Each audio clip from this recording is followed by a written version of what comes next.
আজকে ঘুম ভাঙতেই দেখলাম কি ভীষণ বৃষ্টি, সাথে সুন্দর একটা ওয়েদার। যদিও বর্ষাকাল আমার বরাবরই প্রিয়, তাই আজকে আমার মেজাজ একদম ফুরফুরে। আজকে বাইরেটা এত মেঘলা করে আছে, তাই ঘরে লাইট না জ্বালিয়ে কোনো কাজই আজকে করা যাচ্ছে না। তার মধ্যে ছোট কাজের দিদি কেউই আজকে ওরা আসেনি।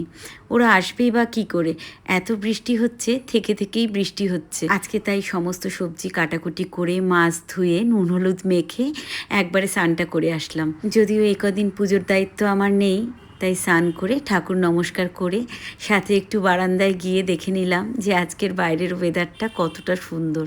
সাথে দেখো, তোমাদেরও একটু দেখিয়ে দিলাম। এখন অনেকটা বেলাই হয়ে গেছে, যেহেতু সমস্ত সবজি কাটাকুটি করে রেডি করে মানে রান্নাঘরের যাবতীয় কাজ গুছিয়ে স্নান করে এখন রান্না বসাচ্ছি। তাই অনেকটা দেরি হয়েছে, তোমাদের দাদারও আবার শোরুম থেকে আসার টাইম হয়ে গেছে। আমি কিচেনে এসে দেখলাম বড় ছেলে একটু ডিম সিদ্ধ বসিয়েছে।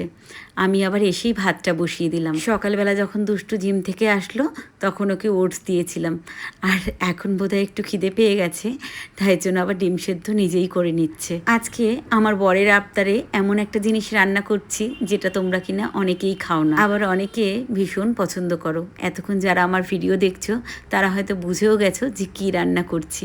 হ্যাঁ, আজকে শুটকি মাছ রান্না করব। জানো, আমার মেজো ভাসুরও আমার হাতে এই শুটকি মাছটা খেতে চেয়েছে, তাই ভেবেছি আজকে যখন রান্নাই করছি তখন ভাসুরের বাড়িতে একটু পাঠাবো। কিন্তু আমি এখন বিকেলবেলা বসে তো এই ভিডিওটাতে ভয়েস ওভার করছি। তোমাদের দাদা, দুষ্টু, মা সবাই খেয়েছে শুটকি মাছটা, খেয়ে বলেছে ভালোই হয়েছে, কিন্তু ঝালটা না একটু বেশি হয়ে গেছে। আসল কথা জানো তো, আমাদের ছাদ বাগানে অনেক লঙ্কা হয়েছিল গাছে, তা সেই লঙ্কাগুলোই মা একটা প্লাস্টিকে এনে রেখেছিল।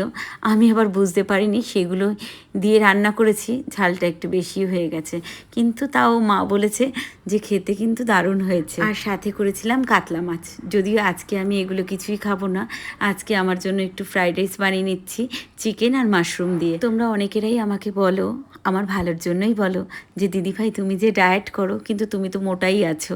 হ্যাঁ গো, আমি 5 দিন ডায়েট করে যদি 1 কেজি ওয়েটও কমাই, আবার 5 দিন ডায়েট এমনভাবে ভঙ্গ হয়ে যায় তাতে 1 কেজি ওয়েট আবার বেড়ে যায়। এরকমভাবেই না চলছে বেশ অনেক দিন ধরে।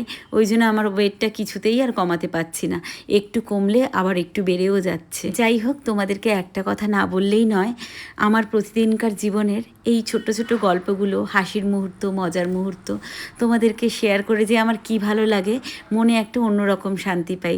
যাই হোক, এখন আমি খেতে বসে পড়েছি।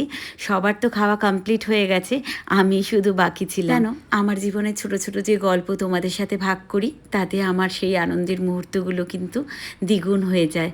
আর আজকের গল্পও তাহলে এই পর্যন্তই। তোমাদের সাথে আবার দেখা হচ্ছে আমার জীবনের নতুন আরেকটা গল্পের সাথে।